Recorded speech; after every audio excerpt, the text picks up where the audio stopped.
રાજસ્થાનમાં ખાણ દુર્ઘટનામાં એકનું મોત. સમાચાર એજન્સી ANIનો દાવો. 15 કલાક સુધી ચાલેલા રેસ્ક્યુ ઓપરેશનમાં 14 અધિકારીઓને બચાવી લેવાયા. રાજસ્થાનમાં હિન્દુસ્તાન કોપર લિમિટેડની કોલિહાન ખાણમાં ફસાયેલા 15 અધિકારીઓમાંથી 14ને બચાવી લેવામાં આવ્યા છે. તે જ સમયે સમાચાર એજન્સી ANIએ એક અધિકારીના મોતનો દાવો કર્યો છે. બુધવારે સવારથી 4 રાઉન્ડમાં રેસ્ક્યુ ઓપરેશન હાથ ધરવામાં આવ્યું હતું. બચાવી લેવામાં આવેલા અધિકારીઓમાંથી 3 ઘાયલોને જયપુરની ખાનગી હોસ્પિટલમાં દાખલ કરવામાં આવ્યા છે. નીમકથાણા જિલ્લાની આ ખાણમાં મંગળવારે સાંજે થયેલા અકસ્માતમાં 15 અધિકારીઓ ફસાયા હતા. ખાણમાં 1875 ફૂટની ઊંડાઈએ લિફ્ટની સાંકળ તૂટી ગઈ હતી. 14મી મેના સાંજે KCC ચીફ સહિત વિજિલન્સની ટીમ ખાણોમાં ઉતરી હતી. રાત્રે 8:10 વાગે ખાણમાંથી બહાર નીકળતી વખતે આ અકસ્માત થયો હતો. 3 લોકોને સુરક્ષિત બહાર કાઢવામાં આવ્યા છે. તેમને જયપુર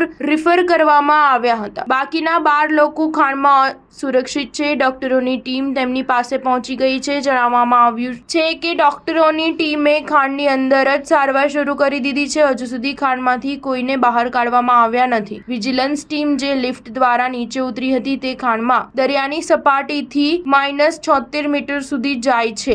આ સ્થળે ટીમ ફસાયેલી હોવાની માહિતી મળી છે. જોકે ખાણ દરિયાની સપાટીથી -102 મીટર પર તેનાથી પણ નીચી છે, જ્યાં જવા માટે ડોલીનો ઉપયોગ થાય છે. બીજી લિફ્ટમાંથી ડોક્ટરો અને બચાવ ટીમને નીચે ઉતારવામાં આવી છે. આ લિફ્ટ બીજા બ્લોક સુધી પહોંચશે, જ્યાંથી ટીમ પગપાળા ફસાયેલી ટીમ સુધી પહોંચશે. સ્ટાર ન્યૂઝ 7 હંમેશા સચ્ચાઈની સાથે.